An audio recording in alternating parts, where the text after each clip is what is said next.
Zero করব, zero করব, zero করব। আর ওই করিমপুরে লাট হওয়া নেতা জয়প্রকাশ মজুমদার, ও আমার কাছে রাজনীতিতে নকরযোগ্য না। একটা লুড়িপাড়া লোকের লাট খেয়ে সে তৃণমূলের নেতাদের হাতে পায়ে ধরে সহকারী সভাপতি হয়ে বড় বড় লেকচার মারছে। আবার আরেকজন আছে, তার কথা তো বলতে আমার ঘৃণা লাগে, কুণাল ঘোষ না ছিনাল ঘোষ। ওই কুণাল ঘোষ আবার বলছে ক্ষমতা থাকলে ব্রিগেডে করে দেখা।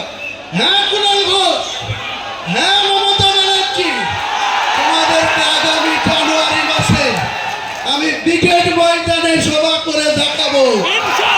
তোমাদের রাজনৈতিক মৃত্যু ঘণ্টা সেদিন বাজিয়ে দিব কলকাতার ব্রিগেড। পারলে তোমরা ঠেকিয়ে নিও, পারলে হুমায়ুন কবিরকে রুখে দিবা।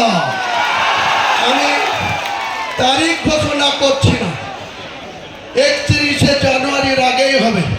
জানুয়ারি মাস পার হতে দেব না, কারণ আপনারা জানেন ব্রিগেড মাঠটা